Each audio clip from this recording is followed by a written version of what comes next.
नमस्कार। भारत का संविधान, ये नाम सुनते ही कई बार लगता है कि कोई बहुत ही मुश्किल कानूनी किताब होगी, है ना? लेकिन क्या हो अगर हम इसे कहानी की तरह समझें? तो चलिए आज संविधान की इसी कहानी में उतरते हैं, इसकी प्रस्तावना से लेकर अनुच्छेद 51 तक। एक ऐसा सफर जो बहुत दिलचस्प होने वाला है। तो सबसे पहले दिमाग से ये बात निकाल देते हैं कि ये सिर्फ कानूनों की एक मोटी सी किताब है जिसे रटना पड़ता है। नहीं, बिल्कुल नहीं। ये उससे कहीं ज्यादा, कहीं बढ़कर है। असल में ये हमारे देश का एक रोड मैप है, एक नक्शा जो ये बताता है कि देश किस रास्ते पर आगे बढ़ेगा, यहाँ रहने वालों को क्या अधिकार मिलेंगे और सरकार की क्या जिम्मेदारियां होंगी। तो चलिए इस रोड मैप को बढ़ना शुरू करते हैं। हमारी कहानी का पहला पड़ाव है प्रस्तावना यानी प्रीएम्बल, और इसे समझने का सबसे अच्छा तरीका है कि इसे संविधान का ट्रेलर मान लिया जाए। जैसे किसी फिल्म का ट्रेलर देखकर पूरी फिल्म का अंदाजा हो जाता है, ठीक वैसे ही प्रस्तावना हमें पूरे संविधान की एक झलक दे देती है। और ये ट्रेलर बताता क्या है? ये ऐलान करता है कि भारत एक सार्वभौम, समाजवादी, धर्मनिरपेक्ष और लोकतांत्रिक गणराज्य है। अब ये सुनने में भारी शब्द लग सकते हैं, पर इनका मतलब बहुत सीधा है। सार्वभौम मतलब हम अपने फैसले खुद लेंगे। समाजवादी मतलब सबका साथ, सबका विकास। धर्मनिरपेक्ष यानी हर धर्म बराबर है। और लोकतांत्रिक मतलब हम ही अपनी सरकार चुनेंगे। इसको एक और मजेदार तरीके से समझते हैं।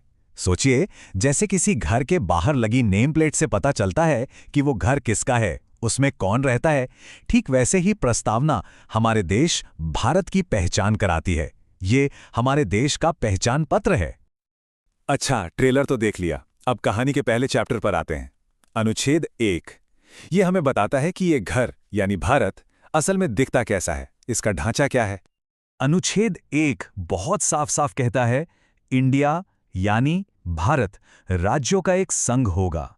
बस ये एक लाइन हमारे देश के दो आधिकारिक नाम भी बताती है और ये भी कि देश की बनावट कैसी है।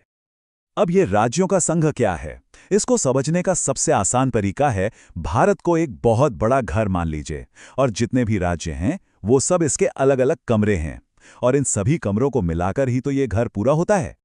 तो ठीक है, घर की बनावट तो समझ आ गई। अब बात करते हैं इस घर में रहने वालों की, यानी हम नागरिकों की और हमारे अधिकारों की। कहानी का ये हिस्सा है अनुच्छेद 14 से 20, जो समानता और स्वतंत्रता की नींव रखता है। अनुच्छेद 14 से 18 हमें देते हैं समानता का अधिकार, जिसका सीधा सा सिंपल सा मतलब है कोई वीआईपी ट्रीटमेंट नहीं। कानून के सामने सब बराबर हैं, चाहे कोई कितना भी अमीर हो, गरीब हो या किसी भी पद पर हो, सब एक समान हैं। फिर आता है अनुच्छेद 19, जो हमें कई तरह की आज़ादियां देता है। अपनी बात कहने की आज़ादी, कुछ लिखने की आज़ादी, देश में कहीं भी आने जाने की आज़ादी और शांति से अपनी बात रखने के लिए इकट्ठा होने की आज़ादी। लेकिन यहां एक बहुत ज़रूरी बात है, ये आज़ादी बिना ब्रेक वाली बाइक नहीं है कि जैसे मर्जी चला दी। इस पर जिम्मेदारी के ब्रेक लगे हैं। हमारी आज़ादी वहां तक है जहां से किसी और के अधिकारों या देश की सुरक्षा को कोई खतरा ना हो। और हां, अनुच्छेद 20 एक बहुत बड़ी सुरक्षा देता है। ये कहता है कि किसी भी इंसान को एक ही जुर्म के लिए 2 बार सजा नहीं मिल सकती। ये इंसाफ का एक बहुत ही बुनियादी सिद्धांत है।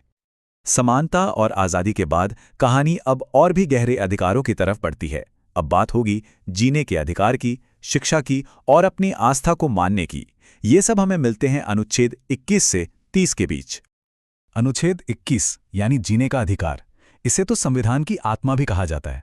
और मजे की बात यह है कि सुप्रीम कोर्ट ने समय के साथ इसके मायने बहुत बड़े कर दिए हैं।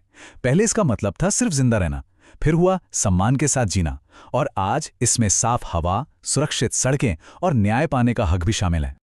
और जीने के अधिकार से ही सीधे सीधे जुड़ा है अनुच्छेद 21A यानी शिक्षा का अधिकार। ये पक्का करता है कि 6 से 14 साल के हर बच्चे को मुफ्त शिक्षा मिले। आखिर अच्छी शिक्षा के बिना सम्मान की जिंदगी कैसे मिलेगी? और फिर आते हैं अनुच्छेद 25 से 30, जो हमें अपने धर्म और अपनी संस्कृति को मानने की पूरी आज़ादी देते हैं। मतलब कोई किस पे विश्वास करता है, कैसे पूजा पाठ करता है, ये पूरी तरह से उसका अपना फैसला है। तो नागरिकों के अधिकार तो हो गए। अब हमारे रोड मैप का वो हिस्सा आता है जो सरकार को रास्ता दिखाता है। यह है अनुच्छेद 36 से 51 तक, जिन्हें राज्य के नीति निदेशक तत्व कहते हैं, या आसान भाषा में कहें तो ये सरकार की टू डू लिस्ट है। तो ये नीति निर्देशक तत्व हैं क्या? असल में ये सरकार के लिए एक नैतिक गाइडबुक की तरह हैं। एक लिस्ट जो सरकार को बताती है कि एक अच्छा और न्याय वाला समाज बनाने के लिए उसे क्या-क्या काम करने चाहिए। इस टू डू लिस्ट में बहुत ज़रूरी काम है, जैसे गरीबों की देखभाल करना, हमारे पर्यावरण को बचाना, शिक्षा को बढ़ावा देना और ये पक्का करना कि हर किसी को बराबरी से न्याय मिले।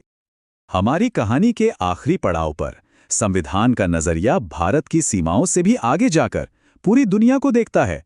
अनुच्छेद 51 ये भारत की सोच को दिखाता है कि वो दुनिया में शांति कैसे चाहता है। ये अनुच्छेद वसुधैव कुटुंबकम की हमारी पुरानी सोच को ही आगे बढ़ाता है। इसका मतलब है पूरी दुनिया एक परिवार है और ये भारत को निर्देश देता है कि वो हमेशा अंतर्राष्ट्रीय शांति और सुरक्षा को बढ़ावा दे। तो प्रस्तावना के ट्रेलर से लेकर अनुच्छेद 51 तक का ये सफर हमें एक बात सिखाता है। ये संविधान सिर्फ कानूनों का एक दस्तावेज नहीं है, ये एक बेहतर नागरिक बनने का भी रोड मैप है। संविधान हमें अधिकार देता है, ये तो ठीक है, लेकिन एक बेहतर नागरिक बनना और इस देश को बेहतर बनाना, ये जिम्मेदारी किसकी है? इस सवाल का जवाब हम सबके पास है।